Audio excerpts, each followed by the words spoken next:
Hello friends, good afternoon. मैं प्रीति प्रजापति स्वागत करती हूँ आपके अपने YouTube channel all in one study plan पर। तो फ्रेंड्स, आई होप आपने कल की क्लास देख ली होगी और आज हमारा नया टॉपिक स्टार्ट हो रहा है आपका अंतःस्रावी तंत्र एंडोक्राइन सिस्टम से, जिसमें हम पढ़ते हैं ग्रंथियों के बारे में, ग्लैंड्स के बारे में। तो आज हम स्टार्ट कर रहे हैं अंतःस्रावी तंत्र के अंतर्गत आपकी जो ग्रंथियां आती हैं। क्या हैं ग्रंथियां, कैसे काम करती हैं, जो हार्मोन्स स्रावित होते हैं वो क्या हैं, कौन सी ग्रंथि कौन सा हार्मोन स्रावित करती है। बहुत ही पूछा जाता है, वनडे एग्जाम का फेवरेट चैप्टर है। 1 से 2 क्वेश्चन यहाँ से जरूर बनते हैं। तो स्टार्ट करते हैं आज की क्लास और पढ़ते हैं ग्रंथियों के बारे में कि ग्रंथियां क्या है। पहली हेडिंग है हमारी ग्लैंड्स। ग्लैंड्स क्या है? तो शरीर की ऐसी संरचनाएं जो रस या फिर हार्मोन का स्राव करते हैं ग्रंथियां कहलाती हैं। यानी कि आपके शरीर के अंदर कुछ ऐसी संरचनाएं हैं, कुछ ऐसे ऊतक हैं जो कि क्या करते हैं, कुछ हार्मोन्स बनाते हैं और कुछ रस बनाते हैं, जो कि हमारे शरीर के लिए इम्पोर्टेंट होते हैं, महत्वपूर्ण होते हैं। जैसे कि हार्मोन हो गया, आपकी वृद्धि और विकास के लिए बहुत ही महत्वपूर्ण होते हैं। तो इस तरीके से हम पढ़ने वाले हैं आपकी ग्रंथियों के बारे में। क्या है ग्रंथियां? तो ऐसी संरचनाएं जो कि रस या फिर हार्मोन बनाती हैं, क्या कहलाती हैं? आपकी क्या कहलाएंगी? तो कहलाएंगी ग्रंथियां। अगला है, यह मुख्यतः 3 प्रकार की होती हैं। जो आपकी ग्रंथियां हैं ये कितने प्रकार की होंगी? मुख्यतः 3 प्रकार की। कौन कौन सी? अंतःस्रावी ग्रंथियां, जिनको हम बोलेंगे एंडोक्राइन ग्लैंड्स। क्या बोलेंगे? Endocrine glands.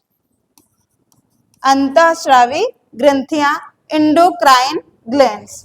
बहिस्रावी ग्रंथियां, जिनको इंग्लिश में बोलेंगे एक्सोक्राइन ग्लैंड्स। Exocrine glands. अगला है, तीसरा है आपका मिश्रित ग्रंथियां, मिक्स्ड ग्लैंड। क्या बोलेंगे? Mixed gland, mixed glands. तो ये 3 प्रकार की ग्रंथियां आपके शरीर में पाई जाती हैं। तो अंतःस्रावी ग्रंथियों में अंतःस्रावी ग्रंथियां एंडोक्राइन ग्लैंड्स, बहिस्रावी ग्रंथियां एक्सोक्राइन ग्लैंड्स और मिश्रित ग्रंथियां मिक्स्ड ग्लैंड। क्या है? इनको हम अगले स्लाइड पर पढ़ने वाले हैं। तो ग्रंथियां क्या हैं? वो ऐसी संरचनाएं जो कि रस या फिर हार्मोन बनाती हैं। उसके बाद में हमने ग्रंथियों को 3 भागों में डिवाइड किया, अंतःस्रावी, बहिस्रावी और मिश्रित ग्रंथियां। अंतःस्रावी ग्रंथियां क्या हैं? एंडोक्राइन ग्लैंड्स क्या हैं? ऐसी ग्रंथियां जो अपने स्राव को सीधा रक्त में छोड़ती हैं या हार्मोन्स बनाती हैं। कहने का मतलब, जो आपकी एंडोक्राइन ग्लैंड्स हैं, एंडोक्राइन ग्लैंड्स, ये क्या करती हैं? पहली बात तो ये हार्मोन्स बनाएंगी। क्या बनाएंगी? हार्मोन्स। क्या बनाएंगी? हार्मोन्स। जितनी भी अंतःस्रावी ग्रंथियां हैं सभी क्या बनाएंगी? हार्मोन्स बनाएंगी। और उस हार्मोन्स को क्या करेंगी? डायरेक्टली किस में छोड़ेंगी? ब्लड में छोड़ देंगी। मतलब कि मान लिया ये कोई ग्रंथि थी और इसने हार्मोन बनाया, डायरेक्ट कहाँ छोड़ दिया? ब्लड में इस तरीके से छोड़ दिया। यही बहिस्रावी ग्रंथियों में क्या होगा? बहिस्रावी ग्रंथियों में यह अपने स्राव को नलिका की सहायता से पहुंचाते हैं। कहने का मतलब, ये कुछ ऐसा रस बनाए या हार्मोन बनाए, वो कहाँ भेजेंगी? डायरेक्टली जिस स्थल पर, यानी कि जहां पर उसको जरूरत है वहां पर किसी नली के द्वारा। कैसे भेजेंगी? किसी नली के द्वारा हार्मोन्स को भेजेंगी। जबकि एंडोक्राइन वाली क्या करती हैं? डायरेक्ट ब्लड में छोड़ देती हैं और ब्लड के द्वारा हार्मोन्स जो है जहां पर भी जरूरत होता है, जिस अंग को भी, वहां तक पहुंचा दिया जाता है। किसके द्वारा? ब्लड के द्वारा। जबकि बहिस्रावी ग्रंथि में किसके द्वारा पहुंचाया जाता है? तो किसी भी डक्ट्स के द्वारा, यानी कि नलिका के द्वारा। जबकि अंतःस्रावी ग्रंथियों में डक्ट्स नहीं होती और बहिस्रावी ग्रंथि में डक्ट होंगी। अगला अंतर क्या होगा? जो अंतःस्रावी ग्रंथियां हैं वो क्या बनाएंगी? हार्मोन बनाएंगी। क्या बनाएंगी?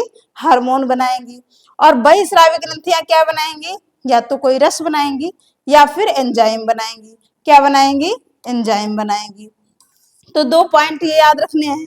अंतःस्रावी ग्रंथियों में डक्ट्स नहीं होंगी अब, और बहिस्रावी ग्रंथियों में डक्ट्स होंगी यानी नलिकाएं होंगी। अंतःस्रावी ग्रंथियां हार्मोन बनाएंगी और बहिस्रावी ग्रंथियां एंजाइम बनाएंगी। राइट। अगला पॉइंट क्या है? जैसे तो इनको जो आपकी अंतःस्रावी ग्रंथियां हैं, इनको नलिका विहीन ग्रंथियां भी कहते हैं।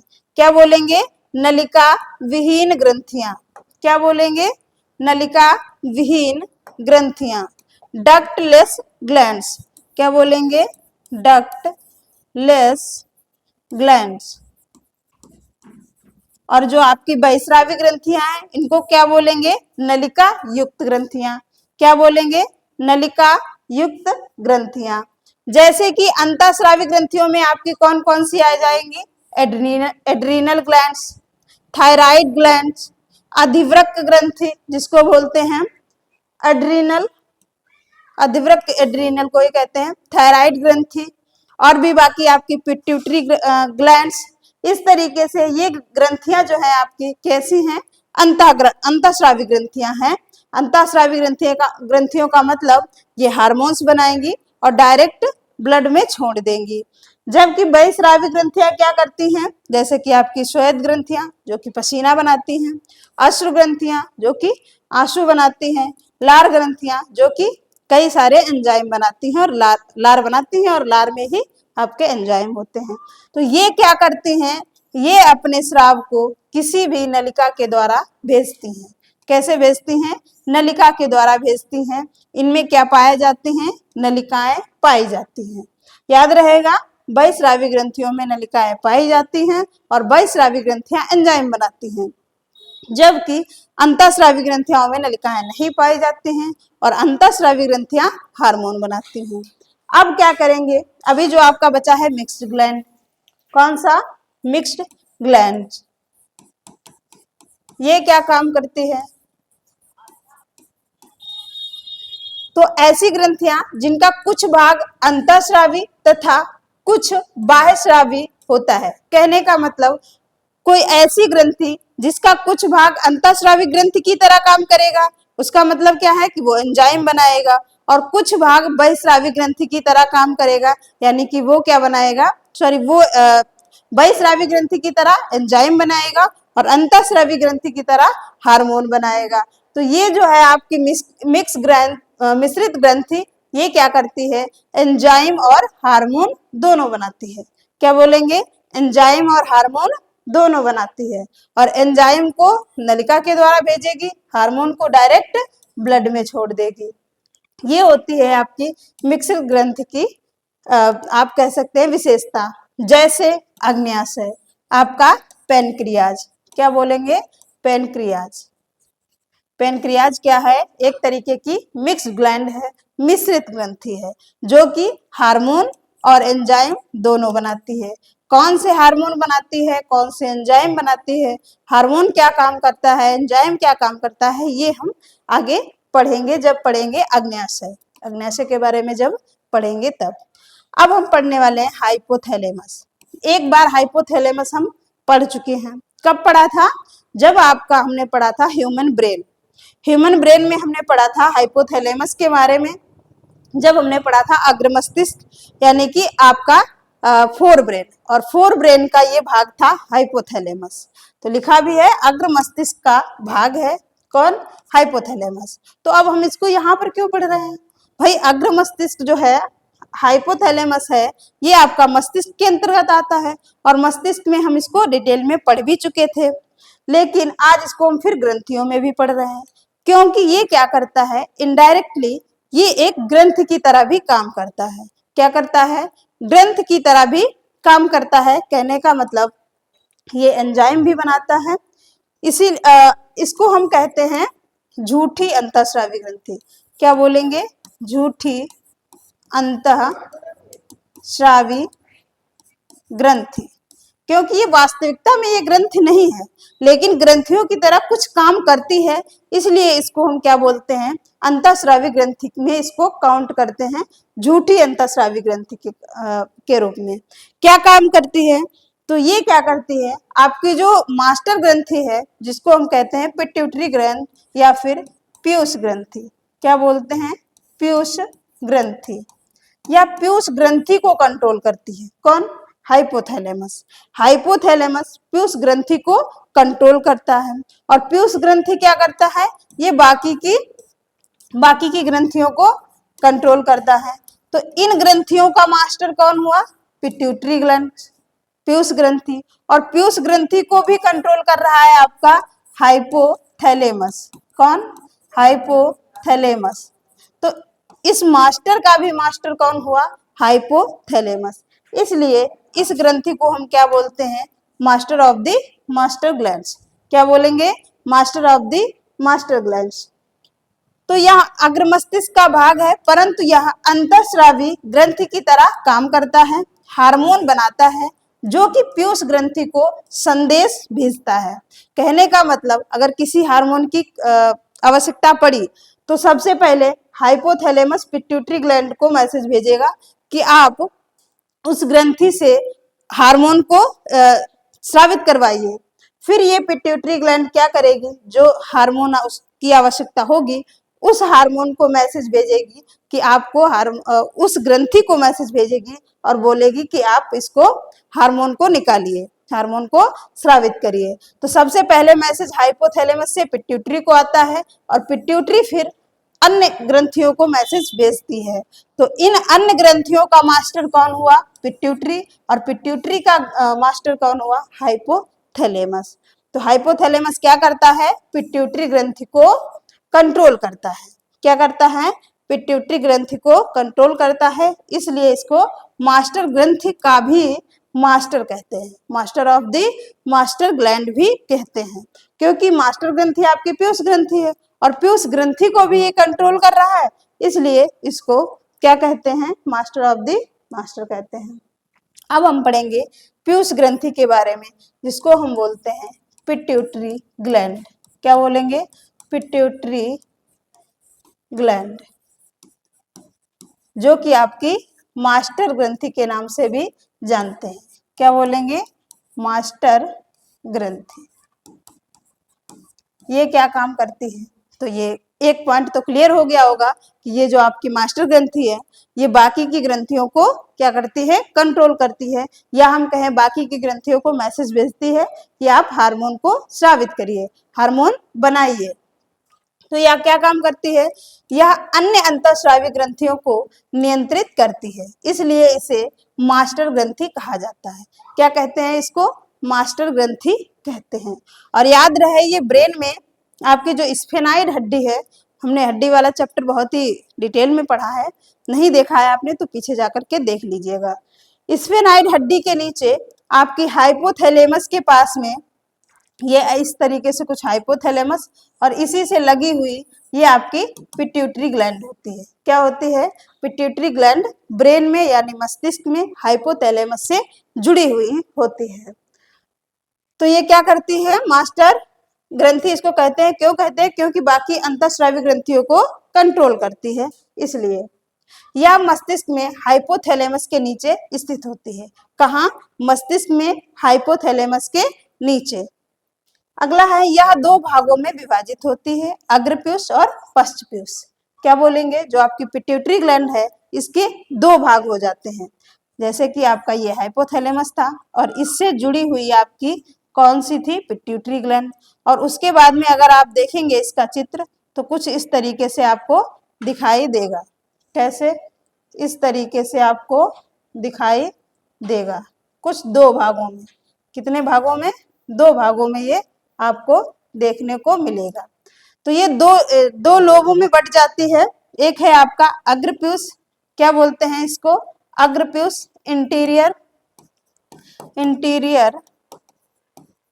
इंटीरियर लोब बोल सकते हैं। क्या बोलेंगे, लोब। ऐसे ही पीछे वाले को क्या बोलेंगे, पोस्टीरियर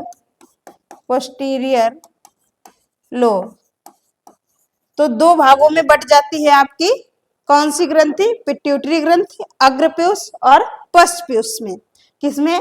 अग्रपीयूष में, एंटीरियर लोब में और पोस्टीरियर लोब में। तो जो आपका एंटीरियर लोब है ये कुछ हार्मोन बनाएगा और पोस्टीरियर लोब भी कुछ हार्मोन बनाएगा। तो याद रखेंगे जो आपका एंटीरियर लोब है ये 6 हार्मोन बनाता है। कितने? 6 हार्मोन। और जो आपका पोस्टीरियर है ये भी 2 हार्मोन बनाता है। कौन कौन से बनाता है अब ये हम पढ़ने वाले हैं।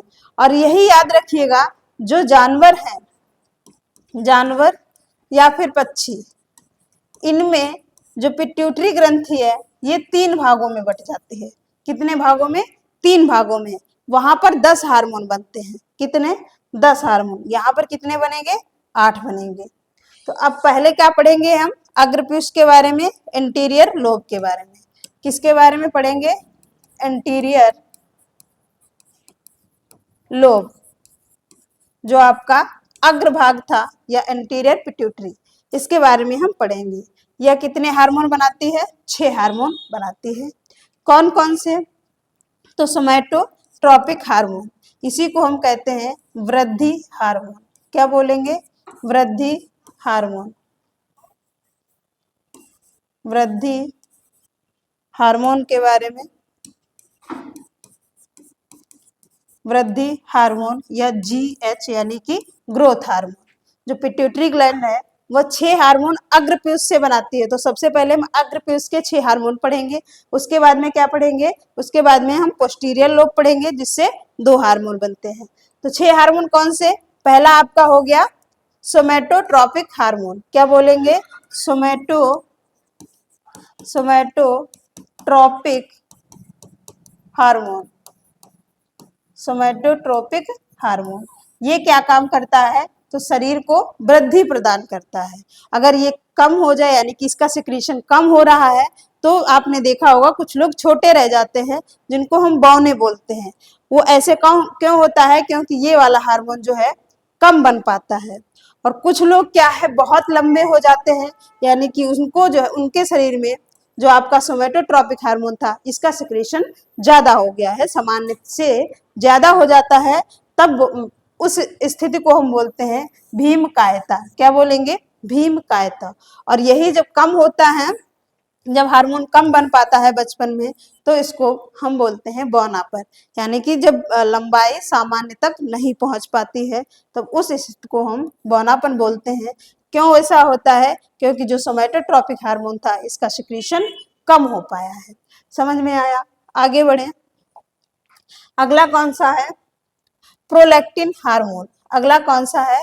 Prolactin hormone. ये हम पढ़ रहे हैं पिट्यूटरी ग्रंथि की इंटीरियर लोब से निकलने वाले हार्मोन के बारे में। तो दूसरा कौन सा है आपका? Prolactin hormone. ये क्या काम करता है? Prolactin hormone. प्रोलैक्टिन हार्मोन ये क्या काम करता है? तो ये जो है स्तन ग्रंथि को दुग्ध उत्पादन कराता है। यानी कि स्तन ग्रंथियों को मैसेज भेजता है कि आपको दुग्ध का उत्पादन करना है या दुग्ध को बनाना है। क्या बताता है? दुग्ध को बनाना है। तो ये प्रोलैक्टिन हार्मोन कहाँ आएगा? स्तन ग्रंथियों के पास आएगा और उनसे दूध का उत्पादन के लिए कहेगा। तो ये समझ में आया। अगला और क्या काम करता है? कार्पस ल्यूटियस से प्रोजेस्टेरोन हार्मोन स्रावित कराने के लिए उत्तेजित करता है। अगला कौन सा? प्रोजेस्टेरोन हार्मोन बनाने के लिए भी ये मैसेज लेकर के कहाँ आता है? कार्पस ल्यूटियम परत के पास। अगला क्या करता है? अगला जो है आपका तीसरा हार्मोन, ये कौन सा था? दूसरे नंबर का। और तीसरा है एड्रीनो कॉर्टिकोट्रोपिक हार्मोन। क्या बोलेंगे? Adreno कॉर्टिकोट्रोपिक hormone. शॉर्ट में इसे क्या कहेंगे? ACTH। क्या बोलेंगे? ACTH। तो ACTH क्या काम कर रहा है? ये भी कहां से निकल रहा है? पिट्यूटरी के अग्रभाग से, इंटीरियर लोब से निकलता है और कहां जाता है? तो यह हार्मोन एड्रिनल कॉर्टेक्स के स्राव को नियंत्रित करता है। कहने का मतलब जब हम पढ़ेंगे एड्रिनल ग्रंथि, तो एड्रिनल ग्रंथि जो है वो 2 भागों में बटी होती है। जो बाहरी भाग होता है उसको हम बोलते हैं कॉर्टेक्स। क्या बोलेंगे? कॉर्टेक्स। और जो अंतर का भाग होता है उसको हम बोलते हैं मेडुला। क्या बोलते हैं? मेडुला। तो इस तरीके से जो एड्रीनल ग्रंथि है इसके बाहरी भाग यानी कि कॉर्टेक्स, यहाँ से भी कुछ हार्मोन स्रावित होते हैं और मेडुला से भी कुछ हार्मोन स्रावित होते हैं। तो ये जो आपका एसीटीएच हार्मोन है ये कहाँ आएगा? एड्रीनल के बाहर वाले हिस्से में आएगा और यहाँ से हार्मोन स्रावित करने के लिए कहेगा। यानी कि हम कह सकते हैं कि एड्रीनल ग्रंथि को मैसेज कौन भेज लेकर के आता है? आपका एड्रीनोकार्टिकोट्रोपिक हार्मोन। ये भी हार्मोन है, ये किसने स्रावित किया? ये पिट्यूटरी ग्रंथि ने। और ये पिट्यूटरी ग्रंथि ने हार्मोन स्रावित किया और ये हार्मोन आकर के एड्रीनल ग्रंथि से यानी कॉर्टेक्स भाग से कहेगा कि ये हार्मोन्स बनाए। कौन से हार्मोन बनाता है, क्या काम करते हैं, ये हम आगे पढ़ेंगे जब पढ़ेंगे एड्रीनल ग्रंथि के बारे में। तो एड्रीनोकार्टिकोट्रोपिक हार्मोन ने क्या किया? एसीटीएच ने क्या किया? ये आकर के आपके एड्रीनल ग्रंथि के कॉर्टेक्स भाग को इसने कंट्रोल किया। साथ ही साथ ये जो है मिलेनिन को भी कंट्रोल करता है। किसको? मिलेनिन। किसको कंट्रोल करता है? मिलेनिन जो वर्णक आपके शरीर में पाया जाता है इसको भी कंट्रोल करता है आपका एसीटीएच। क्या करता है? कंट्रोल करता है। जब ये मिलेनिन ज्यादा होता है तो आपने देखा होगा कुछ लोग काले होते हैं या त्वचा जो है उनकी काली होती है, तो उनमें मिलेनिन वर्णक अधिक होता है। और जो फेयर स्किन के होते हैं यानी जो गोरे होते हैं उनमें मिलेनिन कम होता है। याद रहेगा। आगे बढ़े। अगला है हमारा थायराइड स्टिमुलेटिंग हार्मोन। क्या बोलेंगे? Thyroid stimulating hormone. ये क्या काम करता है? थायराइड स्टिमुलेटिंग हार्मोन जिसको हम क्या बोल सकते हैं? TSH।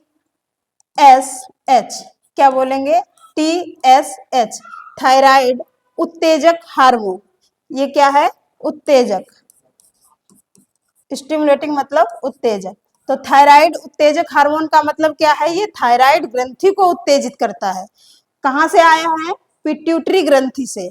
पिट्यूटरी ग्रंथि से आपका TSH आएगा और थायराइड ग्रंथि को कंट्रोल करेगा, या हम कहें थायराइड ग्रंथि से हार्मोन बनाने के लिए कहेगा। कौन सा हार्मोन? तो थायराइड ग्रंथि को थायरॉक्सिन हार्मोन बनाने के लिए क्या करेगा? उत्तेजित करेगा। बाकी का हम डिटेल में पढ़ेंगे जब थायराइड ग्रंथि पढ़ेंगे तब, कि थायरॉक्सिन हार्मोन क्या काम करता है ये हम पढ़ेंगे, थायराइड ग्रंथि पढ़ेंगे तब। आखिर पिट्यूटरी ग्रंथि मास्टर है तो ये किस किस पर काम कर रही है, अभी हम ये पढ़ रहे हैं कि कौन कौन सी ग्रंथि पर काम कर रही है। तो ये थायराइड ग्रंथि पर भी काम कर रही है, थायराइड ग्रंथि को भी कंट्रोल कर रही है और क्या कहती है कि थायरॉक्सिन हार्मोन बनाए। ये किसके द्वारा? ये आपके TSH के द्वारा ये मैसेज थायराइड ग्रंथि तक आता है। अगला है ल्यूटिनाइजिंग हार्मोन। क्या है अगला? ल्यूटिनाइजिंग हार्मोन, जिसको हम शॉर्ट में LH बोलते हैं। क्या बोलेंगे? LH। ये क्या काम करता है? तो ये टेस्टोस्टेरॉन और प्रोजेस्टेरॉन स्रावित करने के लिए मैसेज भेजता है। क्या बोलेंगे? टेस्टोस्टेरॉन और प्रोजेस्टेरॉन का स्राव कराता है आपका ल्यूटिनाइजिंग हार्मोन LH, जिसको बोलते हैं शॉर्ट में। अगला है फॉलिकल। यहाँ पर क्या है? फॉलिकल। Follicle stimulating hormone. क्या बोलेंगे? Follicle stimulating hormone. ये क्या काम करता है? इसको शॉर्ट में क्या बोल सकते हैं? FSH। क्या बोलेंगे? FSH। तो ये क्या करता है? शुक्र जनन और अंड जनन। शुक्र जनन को हम बोलते हैं स्पर्मेटोजेनेसिस। क्या बोलेंगे? स्पर्मेटोजेनेसिस। स्पर्मेटोजेनेसिस। और इसको बोलते हैं oogenesis। oogenesis इसकी सहायता करता है। कहने का मतलब स्पर्म बनने की प्रक्रिया और अंडाणु बनने की प्रक्रिया में ये भाग लेता है आपका फॉलिकल स्टिमुलेटिंग हार्मोन, जो कि ये कहाँ बनेगा? आपका टेस्टिस में। और ये कहाँ बनेगा? ओवरी में। कहाँ बनेगा? ओवरी में, अंडाशय में। तो जो आपका शुक्र जनन और अंड जनन में सहायक है वो कौन सा है? फॉलिकल स्टिमुलेटिंग हार्मोन, फॉलिकल उत्तेजक हार्मोन, या हम कह सकते हैं गोनोड यानी कि जनद। जनद उत्तेजक हार्मोन कौन सा है आपका? FSH। क्या बोलेंगे? FSH। अगला है ऑक्सीटोसिन हार्मोन। क्या है? Oxytocin hormone. इससे पहले हमने कितने पढ़ लिए हैं? तो आपके 4 हार्मोन पढ़ लिए हैं और अब ये है आपका 5वां। कौन सा है? 5वां। अगला है ऑक्सीटोसिन हार्मोन। यह क्या काम करता है? तो इसे बर्थ हार्मोन भी कहते हैं। क्या कहते हैं इसे? बर्थ हार्मोन भी कहते हैं। याद रखेंगे 6 आपके हो चुके होंगे। ये है आपका 7 नंबर का। ये कहाँ से स्रावित हो रहा है? ये स्रावित हो रहा है आपके पोस्टीरियर ग्रंथि से। पोस्टीरियर लोब से, पश्चप्यूस से, या कहें पश्चपाली से। कहां से? पश्चपाली से। पश्चपाली से स्रावित होता है आपका ऑक्सीटोसिन हार्मोन। इसे बर्थ हार्मोन भी कहते हैं। क्यों कहते हैं बर्थ हार्मोन? क्योंकि गर्भाशयी पेशियों में संकुचन हेतु उत्तरदायी है। कहने का मतलब डिलीवरी के टाइम मांसपेशियों को संकुचित करता है। क्या करता है? मांसपेशियों को संकुचित करता है और दुग्ध स्राव भी कराता है। याद रहे जो आपका प्रोलैक्टिन हार्मोन था, कौन सा? प्रोलैक्टिन। ये क्या कर रहा? ये दूध को बनाने के लिए हार्मोन भेजता है, उस संदेश भेजता है स्तन ग्रंथियों के पास। कैसा? दुग्ध बनाने के लिए। जबकि दुग्ध स्रावित कराने के लिए आपका उत्तरदायी कौन है? Oxytocin hormone. दुग्ध स्रावित कराने के लिए आपका ऑक्सीटोसिन हार्मोन उत्तरदायी है। बच्चे के जन्म के तुरंत बाद क्या होता है कि ऑक्सीटोसिन हार्मोन रिलीज होता है और फिर वहां क्या होता है? दुग्ध ग्रंथियां दुग्ध को स्रावित करती हैं। बनाया किसने था? तो बनाया था प्रोलैक्टिन ने। और स्रावित कौन करा रहा है? आपका ऑक्सीटोसिन हार्मोन। और क्या करता है? बीपी को कम करने में सहायक है। बीपी कम करने का मतलब क्या है? जब आपकी जो ग्रंथियां रक्त वाहिकाएं थी उनमें क्या होगा?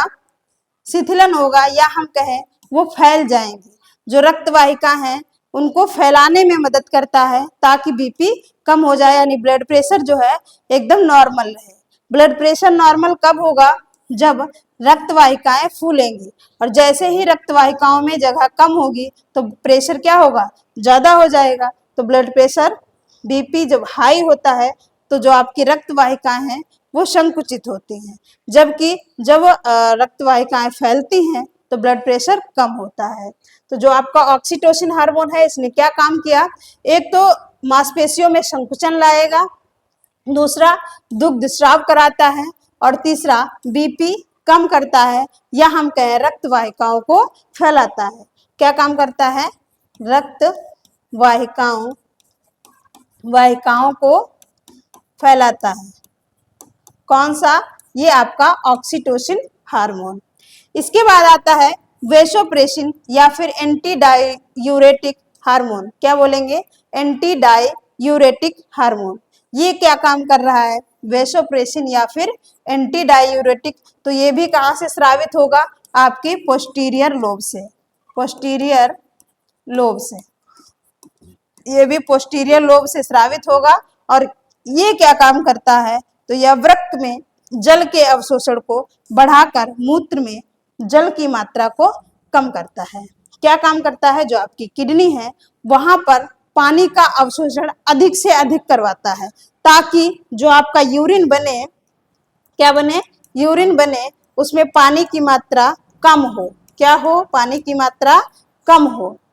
तो ये जो वेसोप्रेसिन है ये क्या काम करता है? एंटी डायूरेटिक का मतलब है यूरिया में पानी की मात्रा कम होना।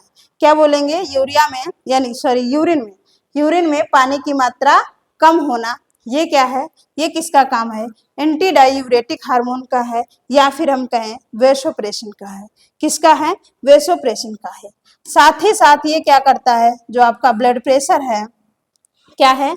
ब्लड प्रेशर है, इसको बढ़ाता है। क्या करेगा? ब्लड प्रेशर यानी बीपी को बढ़ाएगा, और पानी के अवशोषण करके यूरिन में पानी की मात्रा को कम करने का काम भी एंटी डायूरेटिक हार्मोन का है। याद रहेगा। तो फ्रेंड्स आज हमने पढ़ा कि अंतःस्रावी तंत्र में आपकी ग्रंथियां आती हैं, ग्रंथियां कितने प्रकार की होती हैं, ग्रंथियों का काम क्या होता है। उसके बाद में पहली ग्रंथि हमने पढ़ ली है पिट्यूटरी ग्रंथि, जिसको कहते हैं मास्टर ऑफ ग्लैंड्स। क्या बोलेंगे? मास्टर ऑफ ग्लैंड्स, ग्रंथियों का मास्टर या हम मास्टर ग्रंथि भी कहते हैं। इसके बारे में हमने डिटेल में पढ़ा। इससे 8 जो आपके हार्मोन थे ये स्रावित हो रहे थे, इनको हमने डिटेल में पढ़ा। अगले जो ग्रंथियों के बारे में हम कल पढ़ेंगे। आपकी बहुत सारी ग्रंथियां हैं जो कि अंतःस्रावी तंत्र में आती हैं, इनको हम कब पढ़ेंगे? अगली क्लास में, कल की क्लास में पढ़ेंगे। आपको कमेंट करके बताना है कि आज की क्लास कैसी लगी। Thank you.